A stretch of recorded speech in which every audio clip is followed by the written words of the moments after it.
The weight of defeat. Let me tell you something straight. Victory don't start when you're standing tall with your hands in the air. No, sir. Victory is born when you're face down in the dirt, beat up, bleeding, and wondering if you've got the strength to stand back up. We've all been there. That place where it feels like the world has turned its back on you. Where your thoughts tell you to quit. Where it feels easier to stay down than to fight back. But hear me now. What separates the weak from the strong, the average from the unstoppable, is what you do in that moment.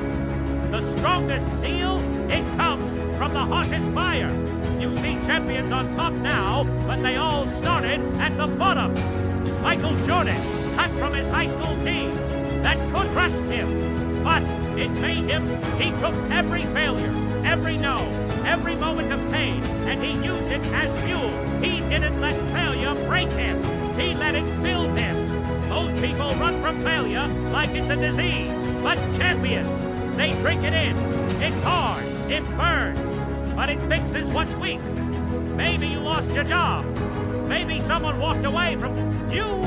Maybe your dreams feel like they're slipping through your fingers. I know it hurts. But this pain, it aren't here to stop you. It's here to shape you. You're not being punished.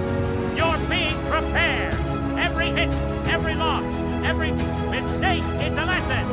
It's teaching you how to get back up stronger than before. The Stoics knew this. Marcus Aurelius went through war, sickness, and betrayal. He didn't whine. He learned. He grew. He kept walking through the storm. So the next time life hits you, and trust me, it will, don't ask why me. Ask, what's this teaching? Me, because every champion you see today, they were once where you are now. They just made one decision, you hear me? They didn't quit. Let me break it down for you. Real clear, there's a word out there that scares a lot of people. A word they run from. That word is obsession. Now most folks hear that and think it's something bad. They think it means you're out of balance, that you've lost your mind. But let me tell you what obsession really is. Obsession is focus. Obsession is drive. Obsession is knowing what you want so bad you can't sleep at night. I knew a man once. He worked at a coffee shop. Same job, same routine, every day. But when that shift was over, when the world went home and turned on the TV, he stayed. He worked, he studied, he learned how to build something bigger. He was obsessed. People laughed at him, said he was wasting his life. But years later, his app made him a millionaire, while the others were still clocking in. Obsession aren't crazy. Obsession is clarity. It's waking up with purpose and not letting anything stop you. Now, don't get it twisted. Obsession doesn't mean running in circles with no plan. That's called being busy, not being focused. Real obsession is laser sharp. It's looking at your goal and saying, I'm not leaving until it's mine. Kobe Bryant didn't just love basketball.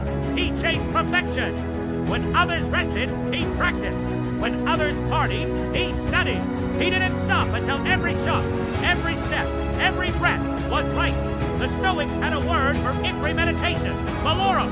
It means thinking ahead, expecting the hits, planning for failure. Not to be afraid of it, but to be ready for it. Because obsession without preparation, that's just a dream with no legs. So let me ask you right now, what are you obsessed with? Don't say success. Don't say happiness.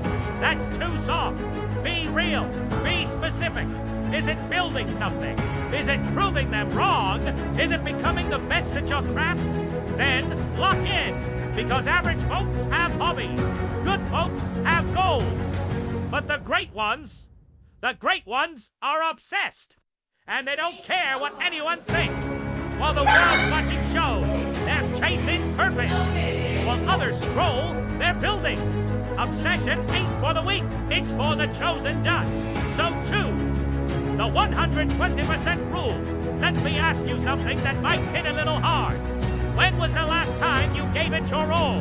Not just 80%, not just 100. I'm talking about 120%. Everything. No holding back. No gas left in the tank. See, most people think they're giving their best, but they're lying to themselves. They keep something in reserve just in case. Just in case it gets too hard. Just in case they fail. They play it safe, and that's why they stay average. I saw a young fighter once. Small guy. Everyone in the gym thought he was going to lose. His opponent was bigger, stronger, faster. Round after round, that kid got hit hard. Nose bleeding. Eyes swollen shut, legs barely standing. But he never backed down. He kept swinging. He kept moving. He kept fighting. And in the 7th round, the big guy slowed down. His hands dropped. His feet stopped. And that small fighter, he won. Not because he was stronger, but because he gave more. He found that extra 20% when it mattered most. That's what separates the good from the great. Not talent, not luck, effort. Pure, raw. Leave it all out their efforts. The Stoics said it best. Confine yourself to the present. What does that mean? It means stop worrying about yesterday. Stop fearing tomorrow.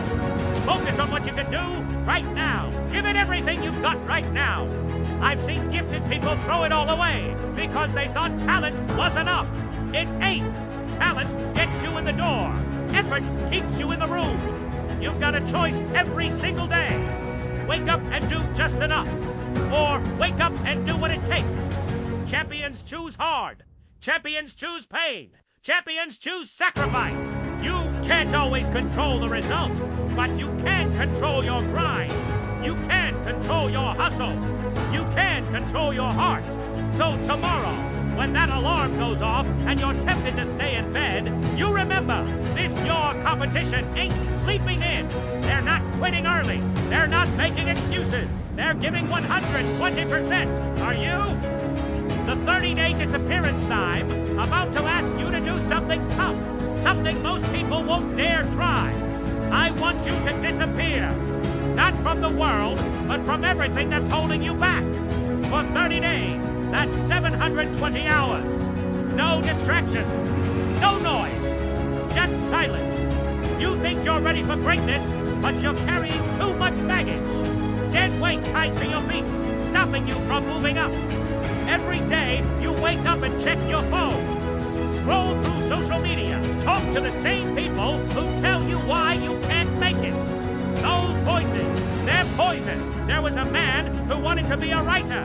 Every day he talked about his book, but never wrote. His friends told him, you can't.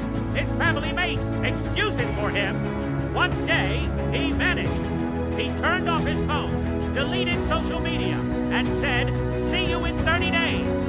In 30 days, he wrote 50,000 words. His book became a bestseller.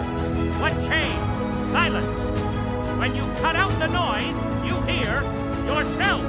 You see your purpose. Now, the Stoics use something called negative visualization. They imagine losing everything to appreciate what they had. I'm asking you to go further. Walk away from what's not helping you. For 30 days, no Netflix, no endless scrolling, no toxic people sucking your energy. If it doesn't push you towards your goal, it doesn't exist. Right now, you're broken. You know it. You carry wounds, fears, doubts. That weight is holding you back. It's time to drop it. For 30 days, you'll face yourself, no distractions, no hiding. Most can't handle that truth. They need noise to avoid who they really are. But champions know you can't heal what you ignore. You can't fix what you don't face. You can't grow if you don't confront the pain. Write down who's been feeding you lies disguised as support. Friends who say they believe in you but kill your dreams. Family who wants you small so they feel better. This is your wake-up call. Not from drugs, but from comfort and mediocrity. Not 30 days to remember who you really are. 30 days to silence the world and hear your destiny. When you come back, you won't be the same. You'll be the person you were meant to be all along. The champions return. 30 days are done. You disappeared, faced your demons, and shut out the noise. Now comes the hardest part coming back. The world you left behind. It hasn't changed.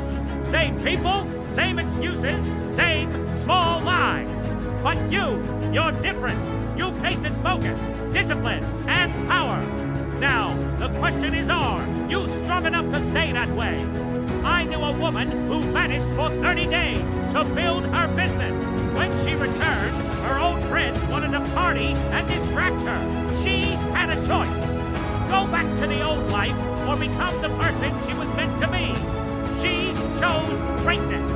Now, she owns 3 companies and employs 200 people. The Stoics knew this truth. You are not stuck with who you've been.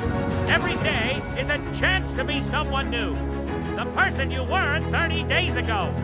That person is dead. Bury them. You've been reborn, not by magic, but by sacrifice. Focus and choosing your future over comfort. That's not luck. It's not talent. It's character. But don't get it wrong. The world will test you. Your old life will call you back like a drum. Familiar routines, safe choices, comfortable mediocrity. They'll try to pull you back. People who didn't grow while you were gone will tell you you're too intense, too extreme, too obsessed. Let them talk. While they live in the past, you build the future. While they complain, you create solutions. While they wait for opportunities, you make your own. You are no longer one of them. You never were. The champion inside you was always there, hidden beneath years of fear, doubt, and other people's limits. These 30 days didn't create the champion. They revealed the champion.